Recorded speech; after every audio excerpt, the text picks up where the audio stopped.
దేవునికి మహిమ కలుగునుగాక. మనందరం కలిసి పరిశుద్ధ గ్రంథమైన బైబిల్లో తెరిచి మనం పదే పదే ఒప్పుకుంటున్నా ఉచ్చరిస్తున్న వాగ్దానమును చదువుదాం. యెషయా గ్రంథం 60వ అధ్యాయం 13వ వచనము చివరి భాగం.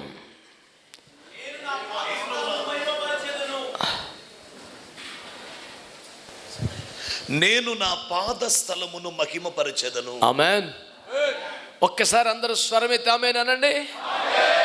నేను నా పాదస్థలమును మహిమపరచెదనని వాగ్దానం చేస్తున్న దేవునికి స్తోత్రం చెబుదాం. ప్రభునందు మిక్కిలి ప్రియమైన దేవుని సేవకులారా, నా ప్రియమైన కుటుంబ సభ్యులారా,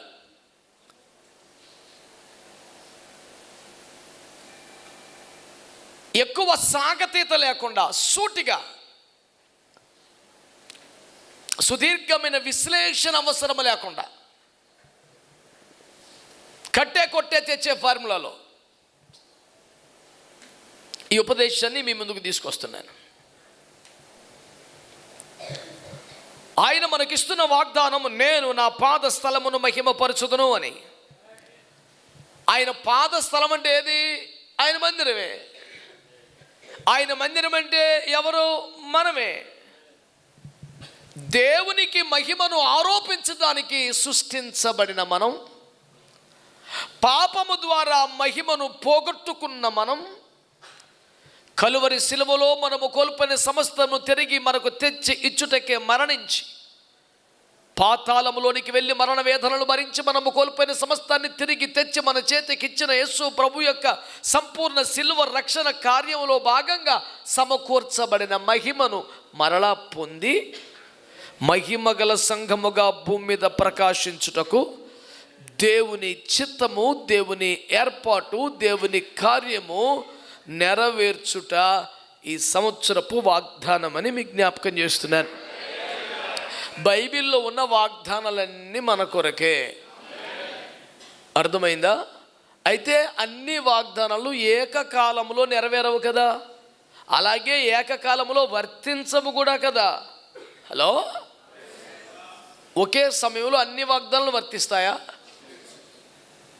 ఇప్పుడు ఈ చిన్న బాబు ఉన్నాడు, అన్ని వాగ్దానాలు వర్తిస్తాయి. నీ లోకటి నీ భార్య ఫలించు ద్రాక్ష వల్లే ఒడునని ఏమన్నా తెలివుందా? ఆ వాగ్దానం బహుశా ప్రభు చిత్తమైతే అక్కడ రాపోతే అని అనుకోలే, ఉంటాడు. ఉంటే ఓ 25 ఏళ్ళ తర్వాత ఎప్పుడుకో.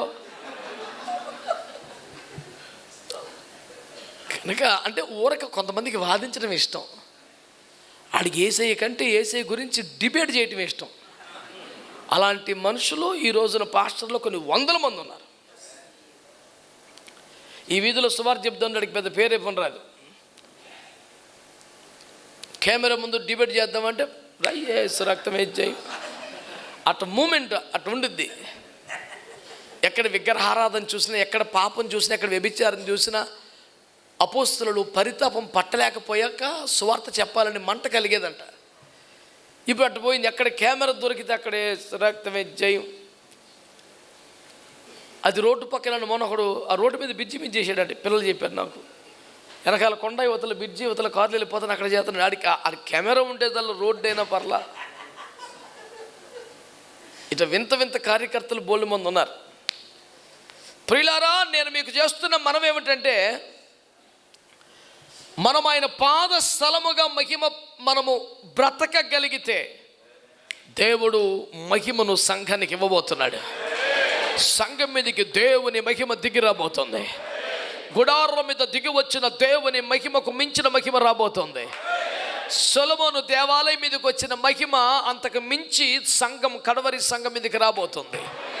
మోషే ముఖం మీదకి వచ్చిన మహిమను గురించి 2వ కొరింథీ పత్రిక 3, 14, 15, 16, 17 వచనములలో పౌలయ్య గారు మాట్లాడుతుంది. తగ్గిపోయే మహిమ మన మీదకి వచ్చేది అయితే అంతకంతకు అధికమయ్యే మహిమ అని చెప్పారు. దేవుడు తన పాదస్థలమును మహిమపరుస్తాడనే విషయాన్ని ఎంత విపులంగా, వివరంగా, భయభక్తులతో మనము ప్రకటిస్తున్నా ఇంకా చాలామంది మా మహిమ మనుషులకేంటి బుద్ధి ఉందా అని కలబడిపోతున్నాడు. పాప వాడికి ఎంత ఉందో బుద్ధి, మరి నాకు అర్థమవుతలేదు. రే మందబుద్ధి నీకు తెలియజేయు సువార్త ఏమనగా, దేవుని మహిమ మనుషులు కాదురా, ఆయనకు చెందవలసిన మహిమ, ఆయనకి ఇవ్వాల్సిన మహిమను సక్రమంగా, సవినయంగా, సంపూర్ణంగా ఆరోపించుతున్న వారికి కేటాయించిన మహిమను ఇస్తూ ఉంటాడంతే. ఈ మొక్క బాగా అర్థం అవటానికే పదే పదే సూర్యుని మహిమ వేరు, చంద్రుని మహిమ వేరు అంటూ కూడా పదే పదే 1 కొరింథీ పత్రిక 15లో వచ్చినాన్ని చెబుతూనే ఉన్నాం. వినరు గనుక, సంగతి వినకుండా ప్రత్యుత్తరం ఇచ్చి అద్భుతమైన జ్ఞాన ప్రపూర్ణులు కుప్పలు తెప్పలున్నందున వారికి సవినయ మనవి, దేవునికిచ్చు మహిమ కాదు, దేవుడిచ్చు మహిమ అని మీకు మనవి చేస్తున్నాను. అందరికీ వందనాలు. వందనాలు చెప్పాను, బలి అడుక్కోవాల్సి వస్తుందిరా బాబు. అసలు ఎంత బాగా కలిసిపోతే ఎట్టండి మీరు. Happy new year. అమ్మయ్యా, కలిసిపోతున్నారు ఏంది మీరు. అయితే నేను ఈ మాట ధ్యానిస్తూ ఉండగా 31వ తేదీ రాత్రి నూతన సంవత్సరం అడుగు పెడుతున్న వేళ ప్రభు నా హృదయం మీద బలముగా ముద్ర వేసిన వచనాన్ని మీ దృష్టికి ఈ పూట తేవాలని నేను ఆశపడుతూ ఉన్నాను. అది దాటి వచ్చినా నేను ఆ వచనాన్ని వదిలి రావటం లేదు, ఆ వచనం నన్ను వదిలి రండి. నాకు విజయబాబు అదే అన్నాడు. చెప్పేశాం కదా, అయిపోయింది కదా అని మేము దాన్ని దాటి ఇంకో దగ్గరికి వెళ్తాం, నువ్వు వదులుతా లేదన్నా దాన్ని పట్టుకుని ఉన్నావు, నీకు మాకు అక్కడే తేడా వచ్చేస్తుంది అన్నాడు. అంటే తేడా అంటే ఏదో గొడవ వచ్చేసిందని కాదు.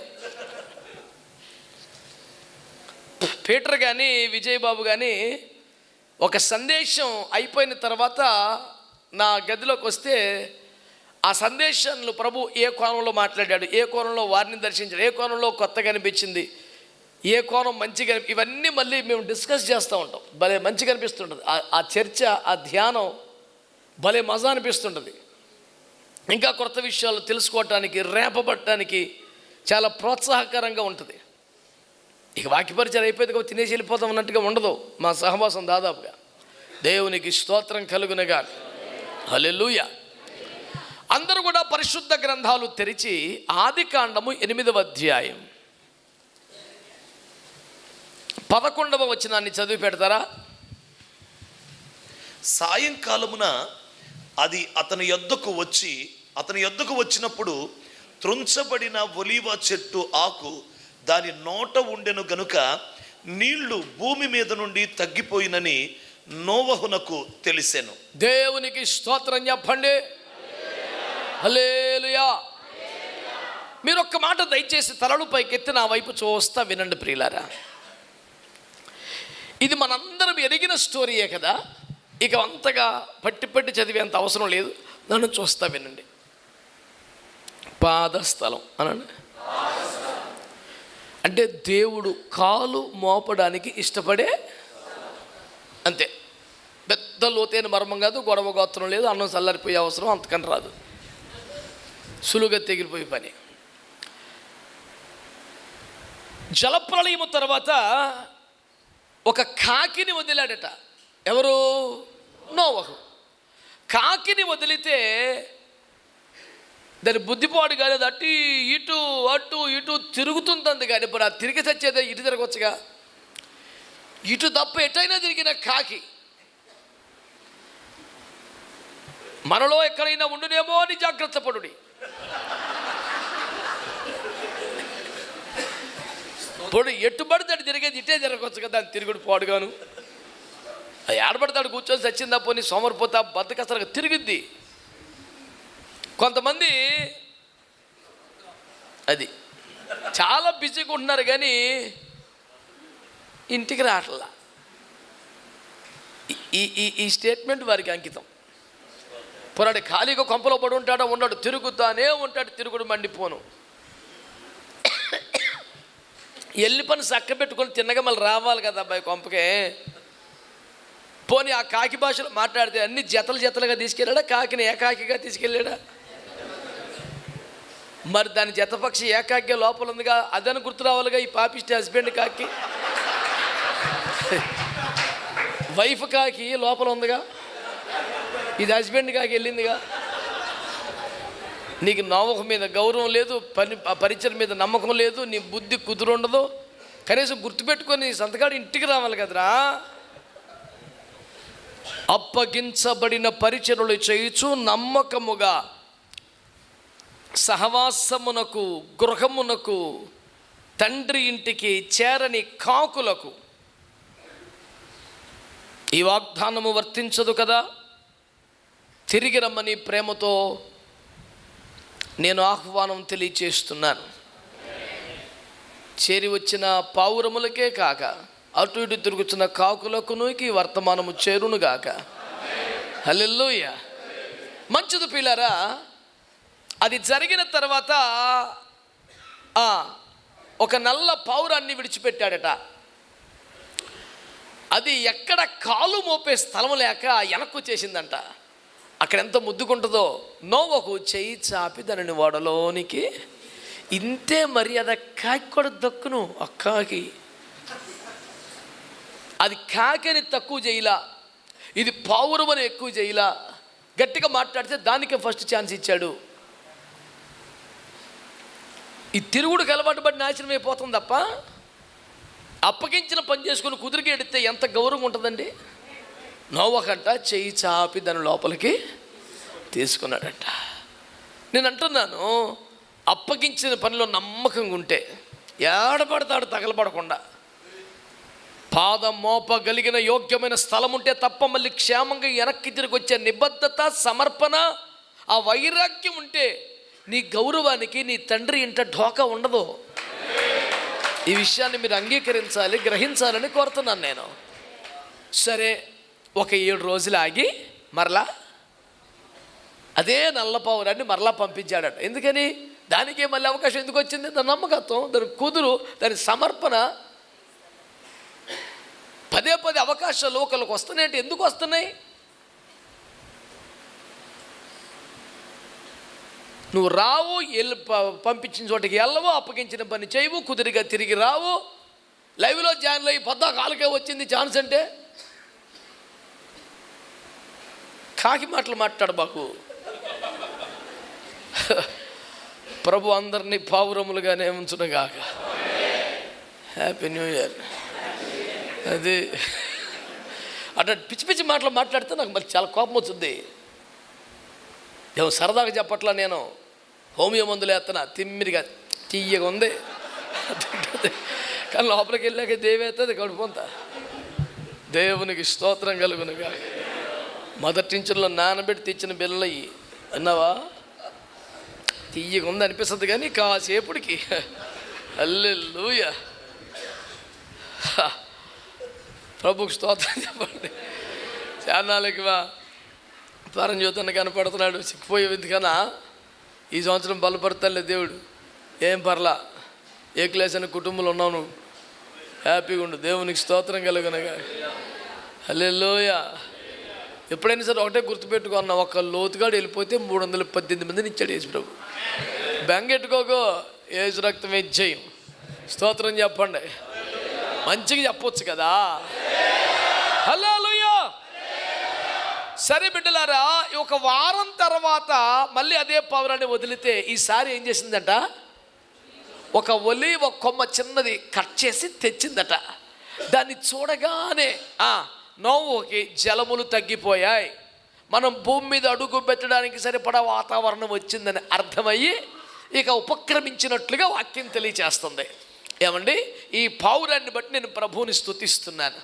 ఆ పావుర సమాచారాన్ని నమ్మి ఆ ప్రకారము చేస్తున్న నాయకుని బట్టి నేను దేవుని స్తుతిస్తూ ఉన్నాను.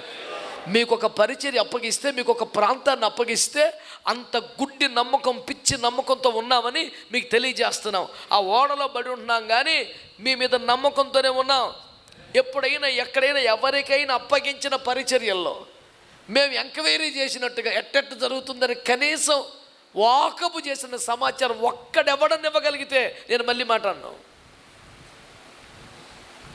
పలానాలకు అప్పగించాము, ఎట్టుంది, పర్లేదా అని ఎవరినైనా అడిగినట్టు.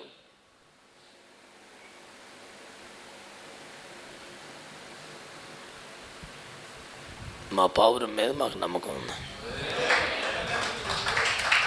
ఆమె దాని నోట ఆ చిన్న లేత కొమ్మ చిగురు కనపడితే హల్లెలూయా హృదయాన్ని ఉప్పొంగిపోతాం. అది తెచ్చిన సమాచారం పరిపూర్ణంగా నమ్ముతున్నాం.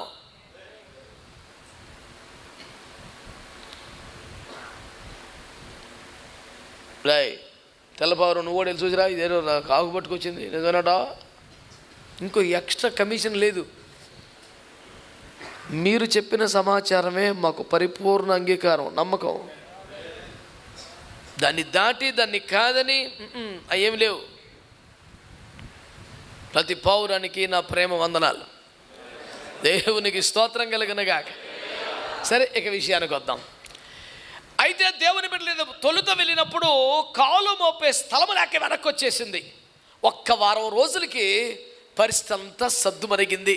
మళ్ళీ చెప్తున్నాను, ఎక్కడ అవకాశాలు లేవో, ఎక్కడ కుదరలేదో, ఎక్కడ ఒట్టిగా వెనక్కి వచ్చామో, ఆశతో, భారముతో, ఖర్చుతో, ప్రయాసతో వెళ్ళి ఒట్టి చేతులతో ఎక్కడికి వెనక్కి వచ్చామో, ఎక్కువ కాలం గ్యాప్ లేకుండానే అన్నతి కాలంలోనే ఆ చోట కొత్త చిగురు దేవుడు మనకి ఇవ్వబోతున్నాడు.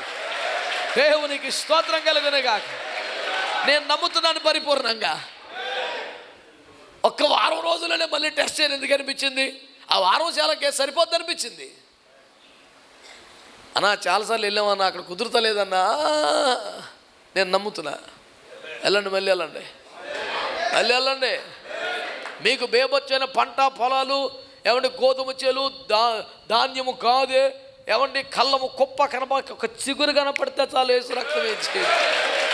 దేవునికి స్తోత్రం కలుగునుగాక. నేను అంటాను, ఒక చిగురు కనపడితే భూమి మీదకి మళ్ళీ అడుగు పెట్టే ధైర్యం వచ్చింది. అరచేత మేఘం కనపడితే కడవరి ఉద్యమానికి నమ్మకం వచ్చింది.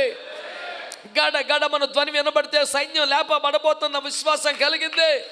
120 మంది ఆత్మను పొందుకుంటే భూలోకము నింపివేసే దేవుని రాజ్య నిర్మాణానికి ఆశ కలిగింది. హల్లెలూయా. మన దేవుడు, ఆయన కార్యాలు, మన విశ్వాసం అలా ఉంది. ఈ మాత్రానికే అంటే ఆ మాత్రం చాలు మాకు. ఈ మాత్రానికి అంతా ఉప్పొంగిపోతున్నాం ఏంట్రా? అవును, మా పేనానికి అది చాలు. ఒక చిగురు చూసి ఓడ బద్దలు కొట్టుకుని బయటకు వచ్చేస్తాం. ఒక చిగురు చూసి అర్రాతో కొండ నుంచి తీకి ఎందుకు వస్తాం? ఒక మేఘను చూసి సర్దుకొని నడుము కట్టుకొని పరిగెడుతుంటాం మేము. ఏంట్రా చిన్న అరసేంత మేఘానికి అంత ఫీల్ అయిపోతుంది. చాలు మా పేనానికి అది. మా దేవుడు ఈ స్టేట్మెంట్ కడుపులో పెట్టుకో, బాగా రాసుకో, నువ్వు గుండెలో పెట్టుకో. మా దేవుడు ఎంత పెద్ద దేవుడో మాకు తెలుసు కనుక ఆయన ఎంత చిన్న సూచన చూపించినా ఆ పెద్ద స్థాయి తెలిసిపోద్ది మాకు. హల్లెలూయా. సో ఎంతోటి దానికి అలాగైపోతున్నాం ఏంటంటే మా పేరానికి చూడరా. దేవునికి మహిమ కలుగునగా.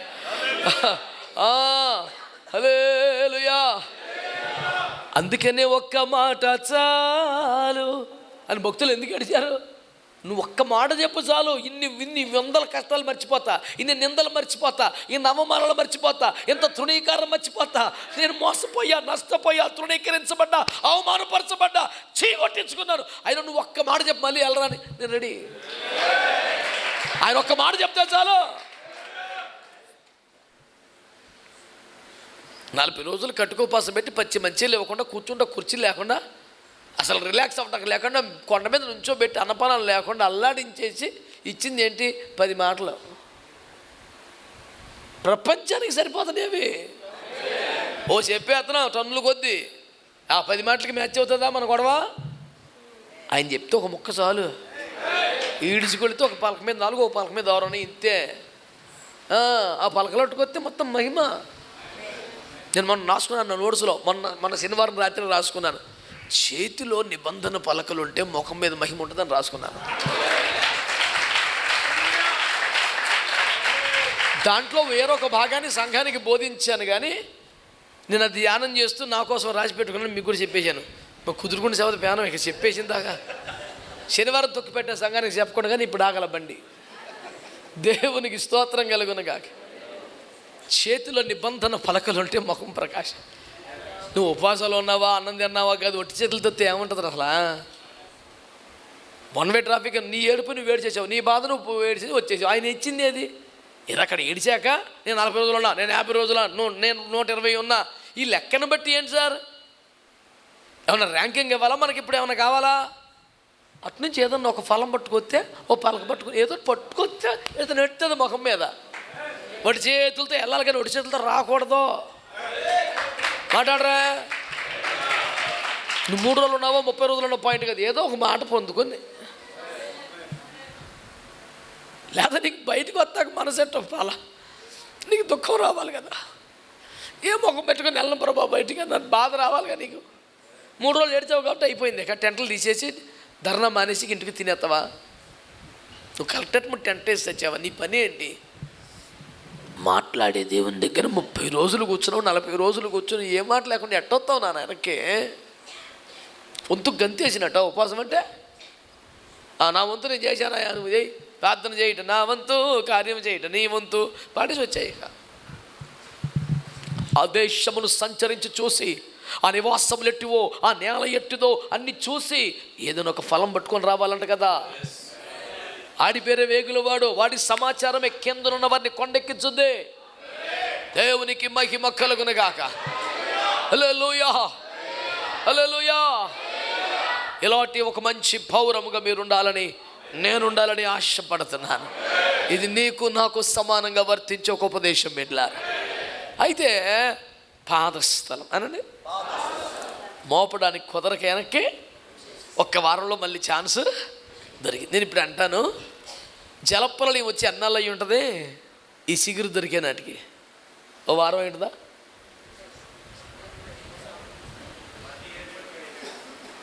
సింపుల్ లెక్క చెప్తాను మీకు. నేను అంత బాధ వేసుకోక్కర్లేదు. నాకు లెక్కలు అసలు రావు సరిగ్గా, మీరే లెక్కేసుకొని చెప్పేస్తుంటాను అంతే. 40 రోజులు వర్షం వచ్చింది, దాని గొడవ ఎందుకు? 2వ నెల 17వ తేదీ ప్రచండమైన వర్షం స్టార్ట్ అయింది. 5 నెలలకి అంటే 150 రోజులకి. ఎన్ని రోజులు? 150 రోజులు అంటే ఎన్ని నెలల్లో? 5 నెలలకి ఓడ అరారత్ కొండ మీదకి వచ్చిందంట, నేల మీదకి కాదు. 5 అరారత్ కొండ అంటే మన భాషలో ఎవరెస్ట్ ఉన్నట్లు అదే పెద్దది అక్కడ లోకల్కి, ఆ ప్రాంతానికి. దాని తర్వాత మరొక 40 రోజులకి మిగతా కొండలు కనపడ్డాయంట.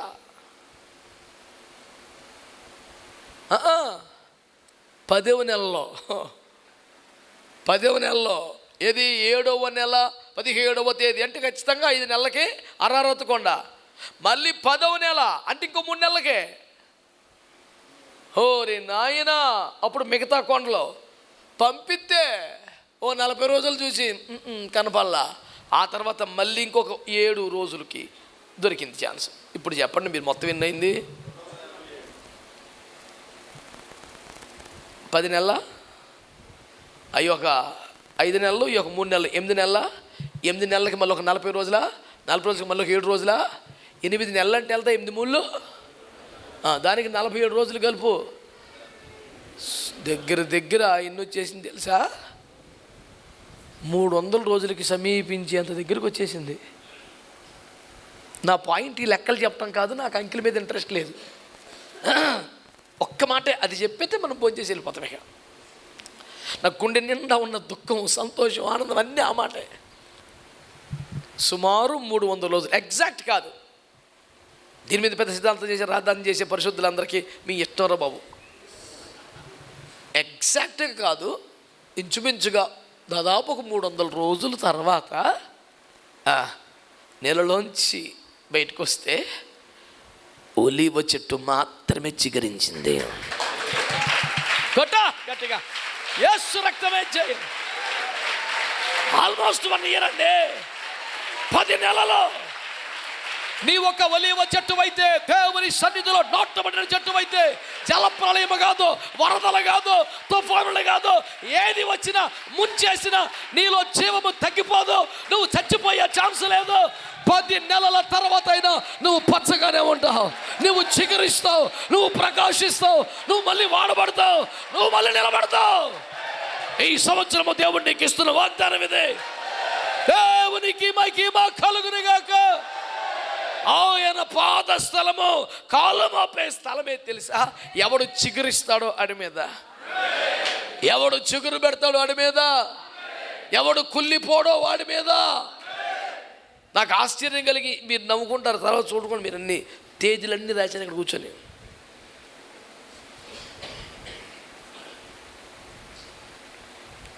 ఎందుకంటే నాకు ఎన్ని తారీఖులు గుర్తుంటాయో అని కాదు, అసలు నాకు అవసరం లేదు. అవి నాకు కావలసింది ఏంటి తెలుసా?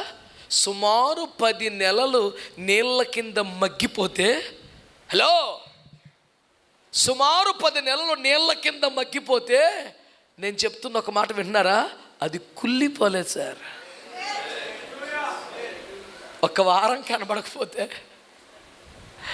ఒక నెల కనపడదు, ఎన్ని మంది కనపడతలే, మనోడు అయిపోయినట్టున్నాడు. అయిపోయిందా బడాయ్, అయిపోయిందా సేవ, ఈ మధ్య తగ్గిందండి, పాస్టర్లు కనపడతలేదండి. రాయ్, అదొకవేళ ఒలీవ చెట్టు అయితే, అదొకవేళ ఒలీవ చెట్టు అయితే, అది ఒకవేళ ఒలీవ చెట్టు అయితే దేవునికి మహిమ కలుగునుగాక. అది ఎంత కాలమైన కుళ్ళిపోయే ఛాన్స్ లేదు. దాన్ని మరుగుపరిచేది ఏదైనా రావచ్చు, వెలుగు పడనివ్వని మేఘమడ్డు రావచ్చు. హల్లెలూయా. నీ జీవము కనబడనివి జలములు నీ మీదకి పొర్లి పారవచ్చు.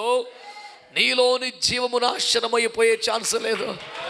నువ్వు మరలా చిగురిస్తావు సమా, నువ్వు మరలా ఎదుగుతావు సమా, నువ్వు మరలా కనబడతావు సమా. ప్రజలు నీ చిగురు చూడబోతున్నారా? ప్రజలు నీ పచ్చదనము చూడబోతున్నాడు. నిన్ను అణిచివేసిన జలప్రళయం ఏది కావచ్చుగాక, నిన్ను తొక్కివేసింది ఏది కావచ్చుగాక, నువ్వు మునిగిపోవటానికి ఎవరు కారణం కావచ్చుగాక, నేను నిరుత్సాహపరిచింది ఎవరు కావచ్చుగాక, ఉన్న ఫలముగా వేదిక మీద నుండి, కొండ మీద నుండి కిందికి లాగి పడేసిన వాడు ఎవడు గాని, నీ ఒక ఒలీవ చెట్టు గనుక ఒక దినము రాబోతుంది. మరలా నీవు ప్రపంచంలో అందరూ తొంగి చూస్తే, పరలోకం నుండి దేవుడు తొంగి చూస్తే, ఓ హల్లెలూయా, అంత మురుగు, అంత కుళ్ళిపోయిన పరిస్థితి, అంత ఒండ్రు, అడుగు పెడితే జారిపోయే పరిస్థితి, అన్ని చచ్చిపోయిన కలేబరాల పరిస్థితి. ఇంత మధ్యలో ఒక చిగురు కనబడుచున్నది, ఒక చిగురు కనబడుచున్నది. ఆ చిగురు నీవు కావాలని దేవుడు కోరుతున్నాడా? ఆ చిగురు నీవు అవ్వాలని దేవుడు కోరుతున్నాడా? ఎప్పటికీ జీవము చచ్చిపోని ఒక జీవం, ఎప్పటికి ఎండిపోని ఒక జీవం, ఎప్పటికీ కుళ్ళిపోని ఒక జీవం నీలో ఉండాలని దేవుడు ఆశపడుతున్నాడు. నీ పట్ల దేవుని ప్రణాళిక అది.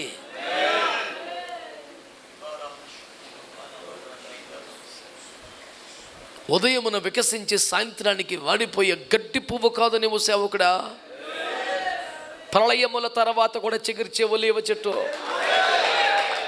ఉదయమున చిగురించి సాయంకాలములకు వాడిపోయే గడ్డి పువ్వు కాదు నీవు సేవకుడా. ప్రళయముల తర్వాత కూడా చిగురించే ఒలీవ చెట్టు నీవు. గట్టిగా ఆమేన్ చెప్పండి. హల్లెలూయా, గట్టిగా హల్లెలూయా. దేవుడు నన్ను మరలా చిగురింపజేయుచున్నాడని చెప్పండి. దేవుడు నన్ను కుళ్ళిపోనివ్వడు. నా దేవుడు నన్ను ప్రేమించుచున్నాడు గనుక నేను చావను, సజీవుడినై నా దేవుని మహిమ పరచబోతున్నాను. గట్టిగా చప్పట్లు కొట్టి ప్రభుని కనపరచండి. నోరారా స్తుతిస్తూ చప్పట్లు కొట్టండి.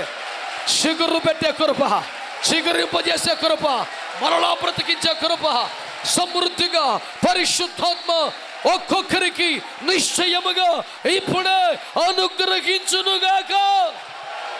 హల్లెలూయా, హల్లెలూయా.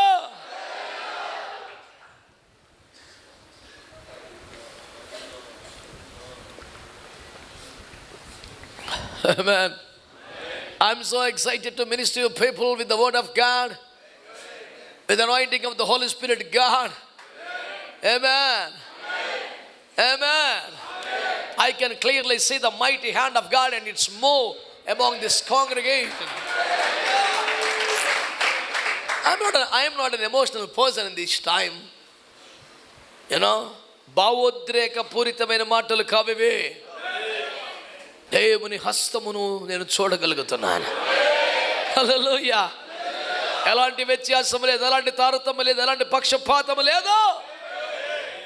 నేను చేసి ప్రార్థన చేసేది ఏంద్ర అమాయకుడా, ఆయన హస్తం నీ మీద ఉంది, ఆయన హస్తం నీ మీద ఉంది. నేనెవడో నీలాగా ఆయన హస్తం కోసం ఎదురు చూసే మనిషిని. అతిశేషం ఏమి లేదు యువతలా. హలో, ఏమీ లేదు, ఏమీ లేదు, ఏమి లేదు. నీలాగే నేను కూడా ఎదురు చూస్తున్నాను. అయితే సుమారు 10 మాసాల తర్వాత కూడా కుళ్ళిపోలేదు అన్నమాట నాకు ప్రభు ఇచ్చిన మాట. అనంతమైన జలముల కింద కూడా కుళ్ళిపోలేదు. గాలి సూర్యరశ్మి లేకపోయినా కుళ్ళిపోలేదు. ఎన్ని రాసుకున్న మాటలో, సూర్యరశ్మి లేకపోయినా, గాలి వీచకపోయినా, అనంత జలముల కింద నానిపోయినా కుళ్ళిపోలేదు. సేవకుడా, ప్రతివారి జీవితం నీకే కాదు నాన్న, బిడ్డ నీకే కాదు, ప్రతివారి జీవితంలో ఒకసారి గాఢాంధకారం కూడా వెళ్ళాల్సి వస్తుంది. ఒక్కసారిగా ఎవరు కనపడరు, ఏముండదు, అంత అంధకారం పిచ్చెక్కిపోద్ది. అందరూ కాదు, దేవుడు కూడా నన్ను వదిలేశాడు అనిపిస్తుంది. గాఢాంధకారపులోయ చివరి మధ్యలో కాదు, మధ్యలో పాయింట్ అది. ఏంటి సడన్ నన్ను వదిలేశారు అందరూ, ఏమైంది, నేనేం పాపం చేశా?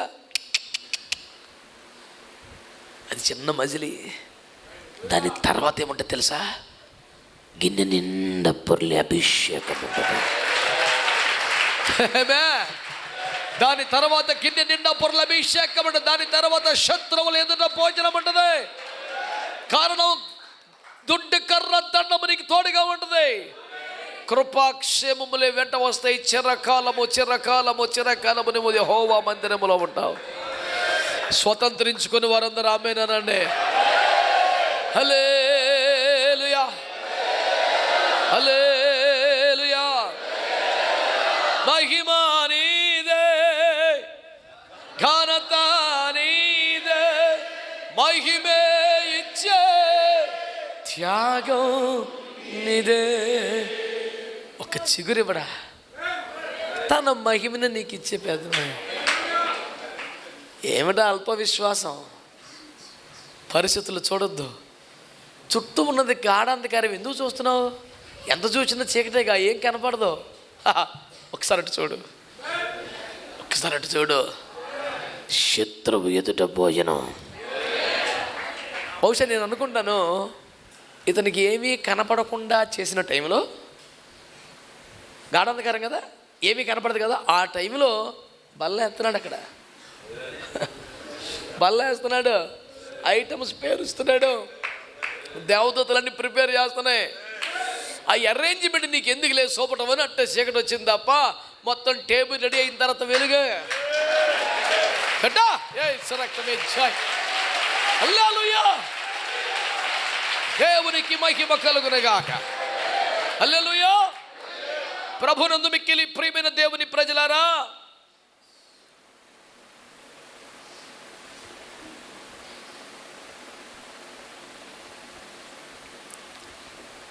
ఈవెన్ ఆఫ్టర్ 10 months, ఆల్మోస్ట్ 10 మాసముల తర్వాత కూడా ఒలీవ కుళ్ళిపోలేదు. నేను చాట్ జీపీటీలో కూడా ఎంత, what is the uniqueness of olive అని కొట్టాను ఇందాక, జస్ట్ వచ్చే ముందు కొడితే లాంగ్ లివ్నెస్ అని రాశాడు. Some olives lives 100s and some 1000 years also అని రాశాడు. ఒక 1000 సంవత్సరాలకు చెట్టు ఏంది అని అర్థం పడతాం లేకుండా. ఒలీవల ప్రత్యేకత ఏమనగా దీర్ఘకాలము బ్రతుకుటే. ఆ స్క్రీన్ షాట్ తీసుకొని సేవ్ చేసి పెట్టుకున్నా నేను. ఒలీవ యొక్క ప్రత్యేకత ఏమిటి అని కొడితే, ప్రపంచంలో ఉన్న సమాచారం అని తెలుసా? ఆ దీర్ఘకాలము బ్రతుకుట కొన్ని 100 సంవత్సరాలు బతుకుతాయి, కొన్ని 1000 సంవత్సరాలు బతుకుతాయి అంట. ఒక మొక్క చెప్పాలంటే సావులేంది. దాని స్పెషాలిటీ ఏంటి చెప్పండి? నువ్వు చంపలేవురా నాయన, అది ఒలీవా. ఓరి బాబాయ్, మొదటి శతాబ్దం నుంచి ట్రై చేస్తున్నారు సార్. తగలెట్టేసేవాళ్ళు కొంతమంది, నరికేసేవాళ్ళు కొంతమంది, ఏ రక్తం వేసే మళ్ళీ. జాతి లక్షణం ఏమిటా? జాతి ఒలీవా. ఒలీవ జాతి లక్షణం అది. దేవునికి స్తోత్రం కలుగునుగా. ఎవడికి ఎట్ట కావాలి తట్ట వేసుకొని నాకు తిప్పలేదు. హల్లెలూయా. మీ ఇష్టం, వదిలేసాయిక మీ ఇష్టమే. సింహమాట ఏదైనా జంతువు చంపి తిన్న మిగిలి వదిలేసిన పదార్థం తిందంట, అదే ఫ్రెష్గా కుట్టుకొని తింటుందంట. అదే కష్టపడి ఫ్రెష్గా కోరుకున్న జంతువుని కొట్టుకొని, అది దాని హక్కు కదా, కష్టార్జితం కదా, సగం తింటే గొప్ప అంట. చిన్న చిన్న జీవులు ఉంటాయిగా, హైనాలని తోడ, ఈ బ్యాచ్ వదిలేస్తుందంట. సైజులో దానికన్నా పెద్దవి ఉన్నాయి, వేగంలో దానికన్నా పెద్దవి ఉన్నాయి, హైట్లో వెయిట్లో దానికన్నా పెద్దవి ఉన్నాయి, అయినా అదే కింగు. ఎందుకు తెలుసా? టాప్ సెక్యూర్ ఉంటుంది, రోజు తిందు, ఎవరికి నచ్చకపోయినా. Line doesn't it every day. 4-5 రోజులకి, వారం రోజులకి, 10 రోజులకి తింటుంది ఒకసారి, రోజు తిందంట. అసలే నాన్ స్టాప్గా మేచేయి అంటే మీరు నన్ను అడగొద్దు.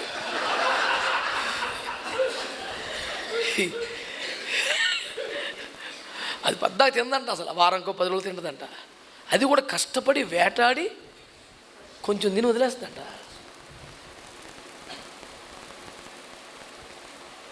మీకు అర్థమైతే ఎక్కువ తినకండి.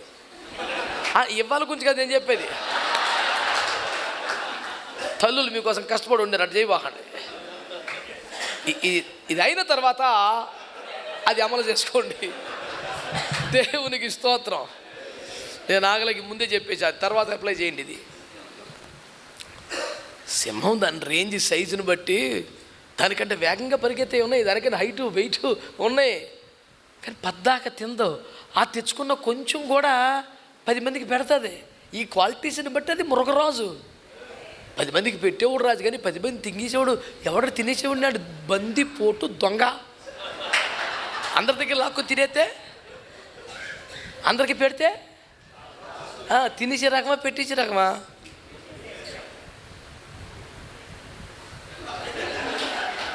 కింగా తీఫా, కింగా తీఫా.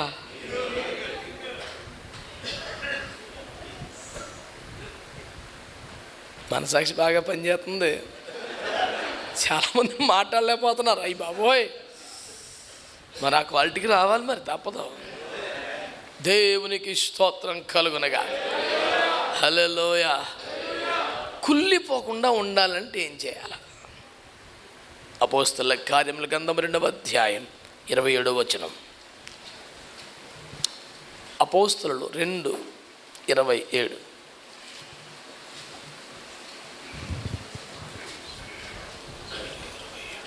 నీవు నా ఆత్మను పాతాళములో విడిచిపెట్టవు, నీ పరిశుద్ధుని కుళ్ళు పట్టనీయవు. ఆమేన్ అనండి, అనండి గట్టిగా.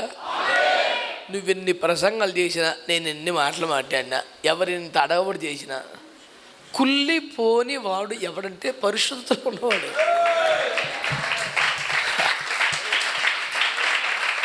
మరి ఇందాక వాగ్దానం చెప్తే చెలరకపోయారు. ఇప్పుడు ఏమైనా సౌండ్ తగ్గింది.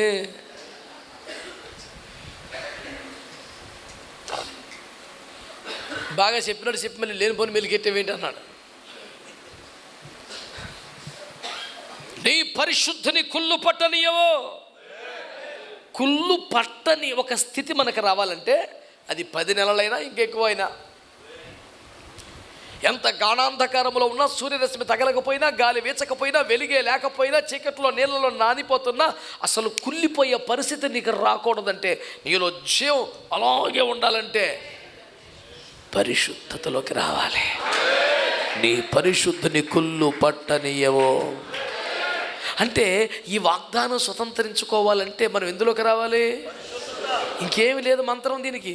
అడ్డదారి దొడ్డిదారి ఏమి ఉండదు. నీ మాటలు మొదలుకొని, చూపులు మొదలుకొని, అంతరంగము దాకా నువ్వు బాగా శ్రద్ధ పెట్టవలసిన దేని మీద? దాని మీదే దృష్టి పెట్టాలి, దానికోసమే ప్రయాసపడాలి, దాని కొరకే సాధన చేయాలి, దానికోసమే ఉపవాసాలు ఉండాలి, దానికోసమే వాక్యం చదవాలి, దానికోసమే సహవాసంలో ఉండాలి. ఈ తిప్పలన్నీ దేనికోసం? ఆమేన్. నేను మా చర్చిలో చెప్పిన మాట మీకు చెప్తున్నాను. ఎంత బాగా తుడిచినా ఇంట్లో దుమ్ము పడుతుంది, ఎంత బాగా ఉతికినా బట్టలు మాసిపోతాయి. ఏమండి? కాను ఎంత మంచిగా గడిగినా అట్లా బయటికి వస్తే దుమ్ము పడుతుంది. ఎంత శుద్ధీకరించుకున్నా మళ్ళీ కాస్త మలినం అంటుతుంటుంది. అందుకనే అనుదిన శుద్ధీకరణ అనండి. గత 15-20 సంవత్సరాలుగా మనం ప్రచారం చేస్తున్న ఉపదేశం ఏంటిది? అనుదిన. ఎప్పుడైనా ఒకసారి శుద్ధీకరణ కూటం పెట్టుకొని ఆ రోజు తెగేడి చేసి తెల్లరి చెల్లరైపోవటం కాదు. ప్రతిరోజు అనుభవం అనుకు ఉండాలి. ఆమేన్. హల్లెలూయా. మంచి శుద్ధీకరణలో ఉంటే కుళ్ళిపోయే ప్రసక్తి లేదు. శుద్ధీకరించుకున్న వాని మీద కూడా, పరిశుద్ధుని మీద కూడా చీకటి అలుముకుంటుంది.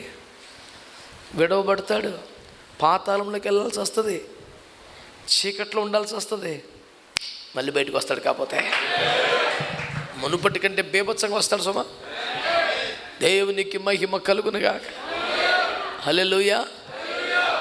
సింపుల్ ప్రసంగం ఏంటి? ఆయన పాదస్థలాన్ని మహింపరుస్తాడు. ఆయన పాదస్థలం అనగా ఆయన కాలు మోపుటకు అంగీకరించే స్థలం. ఏది కుళ్ళిపోయింది, ఏది మురిగిపోయింది, ఏది కలేబరం అక్కడ పాదం మోపడం.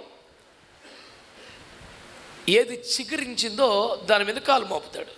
సింపుల్, అంతే కదా సందేశం. మరి ఏది చిగురిస్తుంది, ఏది కుళ్ళిపోలేదు, ఏది పరిశుద్ధతలో ఉన్నదో, దట్స్ ఆల్ ద మెసేజ్.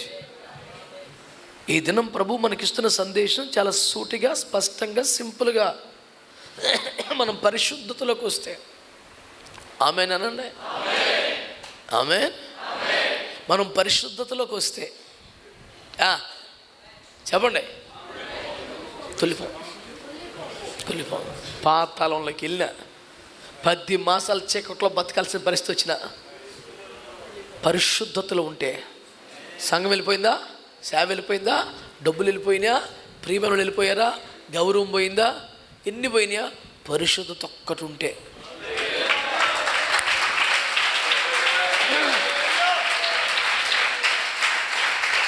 ఆమె పౌరం కూడా నల్ల పౌరం అని రాశాడు, పని కట్టుకుని రాశాడు కదా. ఏమండి, నేను 40 కాబట్టి అది కాకిలాగా ప్రవర్తించిందా? అంటే వెలుచూపుకి పై చూపుకి ఇంచుమించుకు ఒకలాగా ఉండొచ్చు, నీ క్యారెక్టర్ మాత్రం సపరేట్గా ఉండాలి. హల్లెలూయా. ఈ విషయాన్ని చాలా జాగ్రత్తగా ఉండాలి. కాకి స్వభావం ఎక్కడ కనపడనివ్వద్దు. అటు ఇటు భూమి తిరిగే లక్షణం మనకొద్దు. అప్పగించిన దాంట్లో నమ్మకంగా, నాటబడ్డ అనుభవంలో, బాధ్యతగా, సమాచారంతో వెనక్కి రాగలిగిన నాయకుడు తదుపరి స్టెప్ తీసుకునేలాగా నీవు ఉండాలి. అంత పెద్ద దైవజనుడు, అంత పెద్ద ఓడగట్టినడు ఒక చిన్న పౌరం స్టేట్మెంట్ బేస్ చేసుకుని బయటకు వచ్చాడు. మొత్తం తలుపులకి ఇట్లా అన్ని బయట తీసుకొచ్చాడు. ఎంత పెద్ద సంస్థ, ఎంత పెద్ద మినిస్ట్రీ, ఎంత పెద్ద ఉద్యమం, ఒక చిన్న పౌరం సమాచారం నమ్మబడుతుంది. నువ్వు ఎంత విలువైన వ్యక్తి నీకు అర్థమవుతుందా? మేము చిన్నవాళ్ళం కదన్నా, కొత్త ఊరికా ఆవిడ సైతాన్ గారు చెప్తున్నాడు పాపిష్టి మాటలు నీ చెవులో, అవి వినబక, నువ్వు అవే వినొద్దు. నువ్వు శరీరంలో ప్రతి అవయవం చాలా విలువైంది. ఏది చిన్నదో అది మిక్కిలి ప్రాధాన్యత కలిగింది. దేవునికి స్తోత్రం. మన ఆత్మీయ కుటుంబాలు అందరూ విలువైన వారే, అందరూ కీలకమైన వారే. మాకు ఎవ్వరు ఎక్కువగా తక్కువగా. ఎందరో పరిశుద్ధులు, ఎందరో ఆత్మపూర్లు, ఎందరో అభిషక్తులు ఉండగా ఈ బలహీనుణ్ణి, అయోగ్యుణ్ణి, అపాత్రుణ్ణి దేవుడు కనికరించేంత కుటుంబాన్ని ఇస్తే, నేను అనుకుంటాను నాకన్నా బలహీనుడు ఇంకెవడున్నాడు, నాకే ఇంత కొరపు వచ్చినప్పుడు ఎవరు మిస్ అయ్యే ఛాన్సే లేదనుకుంటాను. నేను ఎవరు మిస్ అయ్యే ఛాన్సే లేదు. నేనే వాడబడితే మీరు కూడా ఖచ్చితంగా వాడబడతారు.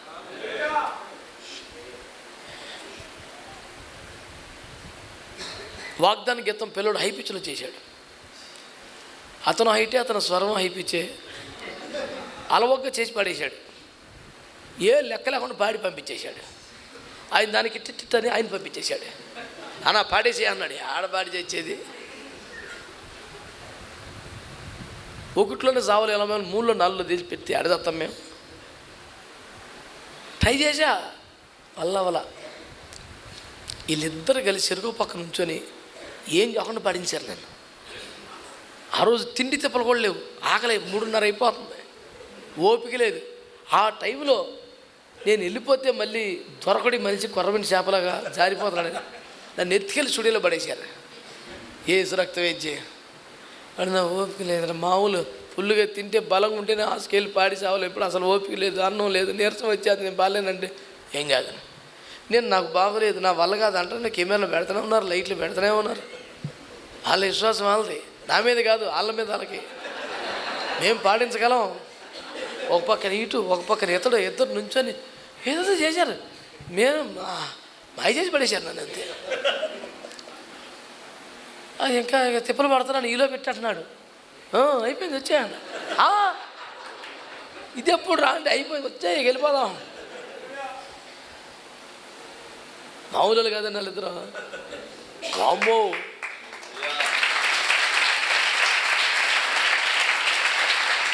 ఏదంటే వాళ్ళు పాడారంటే అర్థం, నేను పాడతామేంటి? ఇప్పుడు వినే వాళ్ళు అందరూ ఉన్నారంటే ఆయన బాగా పాడతాడు, పుట్టిదే. ఇదంతా వీళ్ళిద్దరు చేసిన చమత్కారం. పాడతామేంటి? అమ్మో, మెఫీబోషెత్ కూడా రాజకుమారులు ఒకడైనట్టు కూర్చున్నాడంట. ఆ రాజకుమారుడు కాదు, రాజకుమారులు ఒకడైనట్టుగా ఆ బల్ల మీద కూర్చుంటే ఫీల్ వచ్చేసింది. కుంటికాయలు ఎవడ కనపడతా బల్ల అడ్డం వచ్చేసింది. అడుగు యువరాజులకు ప్రణామం అంటే ప్రణామం. వీడు కాదు, మీకు దండమయ్యో, మీ ఇద్దరు మామూలు కాదు నాయన. కుంటోని తీసుకొచ్చి బల మీద కూర్చోబెట్టి వెళ్ళిపోయారు సింపుల్గా. దేవుడు మరి నేను వాళ్ళకి ఏమైనా ఉపయోగపడడం లేదు తెలియదు, కానీ వీళ్ళు మంది నన్ను అటు చేశారు. దేవునికి స్తోత్రం, హల్లెలూయా. యాక్చువల్గా వాళ్ళకి 5-6 సాక్ష్యాలు ఇవ్వాలని నాకు చిన్న కాగితం వచ్చింది, కానీ మరి ఇక ఆ విధంగా కుదరలేదు. దేవునికి స్తోత్రం కలుగునగా. హల్లెలూయా చెప్పండి, హల్లెలూయా. కనుక దేవుని బిడ్డలారా, నేను మరలా చెప్తున్నాను, నువ్వు ఒలీవవైతే కుళ్ళిపోయే ఛాన్స్. కారణం పరిశుద్ధత. మరి ఒక్క మొక్క చెప్పేసి ముగిస్తాను. రోమాపత్రిక 11లో తమ్ముడా తీర్ఘ చదువు, 16, 17, 18 చదువు. రోమాపత్రిక 11. ఎవరైనా నేను పాపిస్తుండండి, బలహీనుండండి, నాకు ఎట్టొచ్చుద్ది పరిశుద్ధత అని ఏడుతున్నారు కదా. నేను కూడా అక్కడ ఉంది ఆన్సర్. 16, 17, 18 చదువు. ముద్దులో మొదటి పిడికెడు పరిశుద్ధమైనదైతే ముద్దంతయు పరిశుద్ధమే. అది ఇంకా వేరు పరిశుద్ధమైనదైతే కొమ్మలను పరిశుద్ధములే. ఇంకా అయితే కొమ్మలలో కొన్ని విరిచివేయబడి అడవి ఒలీవ కొమ్మవై ఉన్న నీవు అడవి ఒలీవ కొమ్మవైన నీవు వాటి మధ్య అంటు కట్టబడితివి. అరే ఇట్రారా, ఇట్రా, నీకన్నా అందుబాటులో ఇప్పుడు రేడు ఇప్పుడు నాకు. దేవుని స్తోత్రం కలుగునగా. ఎంతైంది టైము? మైకులో చెప్పాకు, అందరూ వెళ్ళిపోతారా? దేవునికి స్తోత్రం, హల్లెలూయా. నీ పేరు జఫనీ శాస్త్రా కాదా? ఓకే.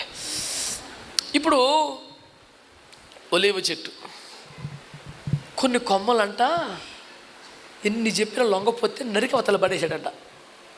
ఏమంటే నరికి అవతల పడేసి ఎక్కడో ఒక అడవి ఒలీవ కొమ్మని తెచ్చి ఏం చేశాడంట, ఈ చెట్టుకి, ఇది ఎక్కడిది, ఇది అడవి ఒలీవ, ఒరిజినల్ ఒలీవకి ఏం చేశాడంట, దీనికి కృప నీకు అర్థమైందా? దీనికి చోటు ఇవ్వటం కోసం కొన్ని మొక్కలు పీకేశాడంట, కొన్ని కట్ చేశాడంట. ఆ కట్ చేసిన చోట దీనికి చోటు దొరికితే ఆ కట్ అయిన చోట ఆ గాయంలో దీన్ని పెట్టి ప్యాక్ చేసి పడేశాడు. ఇప్పుడు మెల్లిగా ఇది ఫలించడం మొదలుపెట్టింది, ఇది చిగురించడం మొదలుపెట్టింది. నువ్వు అడవి ఒలీవ అనడానికి ఎవరికి దమ్ము లేదు, లైసెన్స్ లేదు. కారణం వేరు పరిశుద్ధమైతే కొమ్మ కూడా. హల్లెలూయా. ఆ అడవి ఒలీవ కొమ్మెవరు? నేనే. ఆ అడవి ఒలీవల కొమ్మెవరు? నీవే. ఆ నిజమైన ఒలీవ నా ప్రభువు యేసుక్రీస్తు. నువ్వు ఆయనకు అంటు కట్టబడితే నమ్మితే చాలదు అయ్యా. నమ్మితే చాలదు, ముట్టుకుంటే చాలదు, ఎత్తుకో ఏసయ్య, ఎత్తుకో చాలదు, వచ్చాయి వందనాలు చాలదు, వచ్చాయి అంటూ ఆ వేరులో నుంచి ఒక సారం నీలోకి కలిసిపోవాలి, బాడీలో కలిసిపోవాలి. కొత్తలో అంటించినట్టుగా ఉంటుంది. ఆ తర్వాత అందులో విడదీయగలరా ఎవరైనాను మరి ఏదైనాను. కారణం ఏంటంటే ఆ గాయాల్లో నేను అంటు కట్టబడ్డాను. ఎక్కడో అడవి మనిషి, నా బతుకు ఎక్కడ, నా బుద్ధి ఎక్కడ, నా జీవితం ఎక్కడ, నన్ను ఏరుకొచ్చి ఫిక్స్ చేశాడు. నా అడవి లక్షణాలు లేవు ఇప్పుడు. అది ఎప్పుడో పోయిందే. ఈ వేరులో నుంచి అలాగ వచ్చేస్తుంది. వేరు పరిశుద్ధమైతే, చెప్పు గట్టిగా, చెప్పు గట్టిగా, నీ వేరు విగ్రహమా, నీ వేరు మనిషా, నీ వేరు కులమా, నీ వేరు మతమా, నీ వేరు డినామినేషనా, నీ వేరు యేసయ్య అయితే, నీ వేరు యేసయ్య అయితే నువ్వు ఎట్టెండిపోతావు నానా. ఆ వేరు పరిశుద్ధం కాబట్టి నీవు కూడా దేవునికి స్తోత్రం కలుగునగా. హల్లెలూయా. వేరు యేసయ్య అంటే అర్థం ఏంటంటే ఆయన కనబడకుండా జీవం ఇస్తున్నాడని, నీ జీవితంలో మరుగయుడి నిన్ను బతికిస్తున్నాడని, నీవే గొప్పనుడు నిన్ను మాత్రమే కనపరిచి తాను మరుగై నీకు ఊపిరి పోస్తున్నాడని, నువ్వు నిలబడుతుంటే, ప్రార్థిస్తుంటే, మాట్లాడుతుంటే, కార్యాలు జరుగుతుంటే నువ్వు చాలా గొప్ప వ్యక్తిని అనుకొనుచున్నారు. ఆ వేరు తాను మరుగై నీకు ఇది ఎంత ఇస్తుంది. Is it not Happy New Year to you? Yes, it is Happy New Year because నాకు ఒక వేరున్నది. అరే దిక్కులేనోడు రేడు తన్ని సంపెత్తుడికి దిక్కులేదంటున్నారు. కాదు, నాకు ఒక వేరున్నది. అక్కడి నుంచి నాకు జవజీవములు అందుచున్నవి, అది నన్ను బ్రతికించుచున్నది. వేరు పరిశుద్ధమైతే,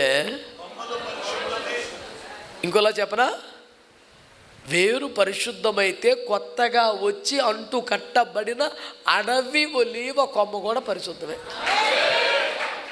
దేవునికి స్తోత్రం కలుగునుగా.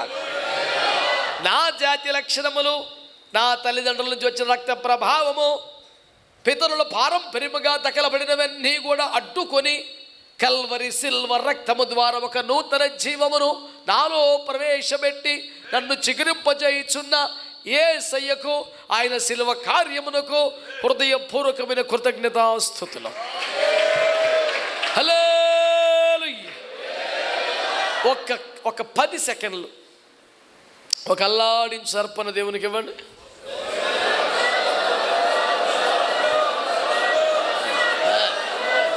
స్తోత్రం స్తోత్రం స్తోత్రం స్తుతి స్తోత్రం.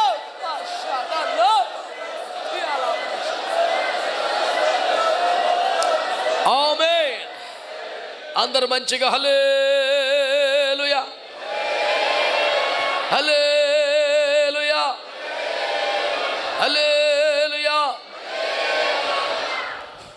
ఇంకా చాలా ఉపదేశం ఉంది, కానీ నెక్స్ట్ ఆదివారమో ఎక్కడో ఏదో వాగ్దాన కోటంలోనో ఎక్కడో దగ్గర చెప్తాను, లైవ్ ఎత్తాను, అది నోట్ చేసుకోండి. నీకు ఇప్పుడు టైం లేదు. దేవునికి స్తోత్రం కలుగునుగా. ఒక్కటి మాత్రం చెప్పగలను, నీలో పరిశుద్ధత ఉన్నంత వరకు నువ్వు కులిపోవు. నీ వేరు యేసయ్య అయినంత కాలం నువ్వు చిగురు పెడుతూనే ఉంటావు. స్తోత్రం చెప్పండి. హల్లెలూయా. యెషయ మొద్దునకు ఒక్క మాట చెప్పనుంటే, నువ్వు నరికబడినా మళ్ళీ చిగురిస్తావు. నువ్వు నీళ్ళ కిందికి గాఢాంధకారంలోకి వెళ్ళిపోయినా చిగురిస్తావన్నాను. ఆమేన్. నువ్వు అడవి ఒలీవ కొమ్మవైనా చిగురిస్తావన్నాను. మూడో మాట, పరిస్థితులు కానీ వ్యక్తులు కానీ నేను నరికి పాడేస్తే కూడా నువ్వు మరలా చిగురిస్తావు. మనల్ని చిగురింప చేస్తున్న యేసుక్రీస్తు ప్రేమగల హస్తములకు మిమ్మల్ని అప్పగిస్తూ, నన్ను నేను అప్పగించుకుంటూ, నిశ్చయంగా దేవుడు ఈ వాగ్దానములు ఎప్పటిలాగానే ఇప్పుడు కూడా నెరవేర్చుటకు ఆరంభించి మనల్ని ఈ చిగురును బట్టి తాను కాలు మోపుటకు ఇష్టపడే పాదస్థలముగా స్థిరపరిచి తాను ఇవ్వనుద్దేశించిన మహిమనంతా ఇచ్చి మన బ్రతుకు, మన సేవ ఈ సంవత్సరం మహిమ గలదిగా మార్చివేయునుగాక. It is not just a happy new year but a glorious year. May God bless you all. ప్రార్థన చేసుకుందాం.